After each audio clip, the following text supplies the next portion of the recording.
क्या आपने 50 साल बाद पृथ्वी को आज की तरह देखना चाहते हैं? अगर हाँ तो सॉरी, आपको निराशा होगी। पृथ्वी की क्लाइमेट एक क्राइसिस में है और तेजी से बदल रहा है। हम एक डिजास्टर की ओर बढ़ते जा रहे हैं। इसका साइंटिफिक और फैक्चुअल क्लूज भी मिल चुका है। ऐसे में अगर इस क्लाइमेट चेंज को ना रुका जाए तो क्या हो सकता है?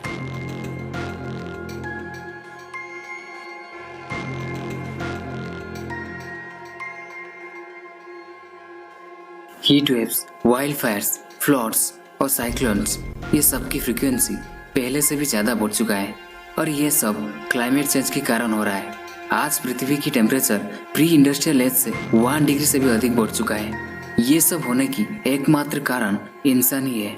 हम फैक्ट्रीज, एयरप्लेन्स और कार्स ये सब चलाने के लिए अधिक से अधिक फॉसिल फ्यूल को जला रहे हैं, जिसका नतीजा पृथ्वी की एटमॉस्फेयर में कार्बन डाइऑक्साइड की मात्रा इंक्रीज हो रहा है। पिछले 70 साल में ग्लोबल पॉपुलेशन 3 गुना बढ़ चुका है और इसके साथ साथ एनिमल प्रोडक्ट्स का भी कंजम्पशन बढ़ चुका है। इसके कारण एटमॉस्फेयर में मीथेन गैस बढ़ने लगा है। इन्हीं ग्रीन हाउस गैसेस की वजह से सनलाइट का हीट एटमॉस्फेयर में ट्रैप हो रहा है, जिसके कारण पृथ्वी अधिक से अधिक गर्म होने लगा है और इसका नतीजा हम सबको आसपास की प्राकृतिक घटनाओं से पता चल रहा है।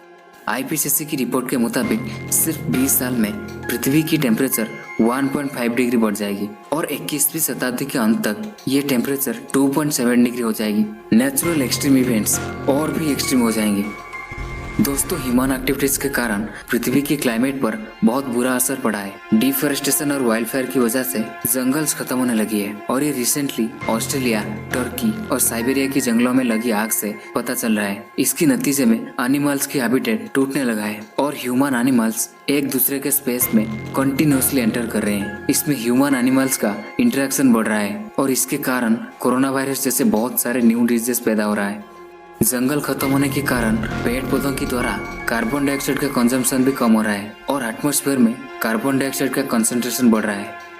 ग्लोबल वार्मिंग की वजह से ग्लोबल सी लेवल भी बढ़ रहा है। हर साल एवरेज ग्लोबल सी लेवल करीब 3 मिलीमीटर राइज हो रहा है। टेम्परेचर बढ़ने से सी वाटर एक्सपेंड कर रहा है। आइस शीट्स और ग्लेशियर्स का मेल्ट होने से trillions of tons of fresh water समुद्र के पानी में ऐड हो रहा है। रिसेंटली अंटार्कटिका से पोर्टरिको के आधे हिस्से की बराबर एक आइसबर्ग अलग हो गया है। इसमें अगर क्लाइमेट चेंज को ना रुका जाए तो पूरे दुनिया में फ्रेश वाटर की कमी हो जाएगी।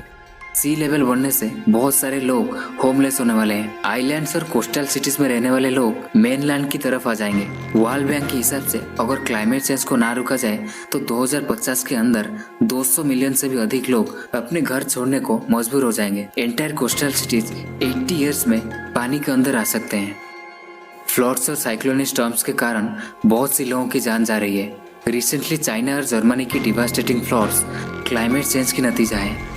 इंडिया में भी हर साल फ्लड्स और उत्तराखंड जैसे पहाड़ी एरिया में लैंडस्लाइड्स और क्लाउड बर्स्ट जैसे प्राकृतिक आपदाएं ज्यादा होने लगी है और ये आगे जाकर बहुत फ्रीक्वेंट हो जाएंगे। क्लाइमेट चेंज के कारण से भी बहुत सारे प्लांट और एनिमल स्पीसीज का पूरी तरह विलुप्त हो सकता है। ग्लोबल वार्मिंग की वजह से रिसेंटली समर सीजन में यूएस और कनाडा में हीट वेव्स देखने को मिली और ये आगे बहुत एक्सट्रीम हो सकता है। हाई टेम्परेचर के कारण रेन और थंडरस्टॉर्म भी ज्यादा बढ़ जाएगी।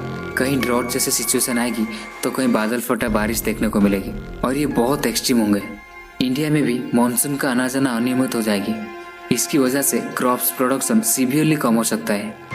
अगर अब इसके लिए कदम ना उठा जाए तो आगे जाकर climate change 6th mass extinction event बन सकता है। इसका मतलब विनाश।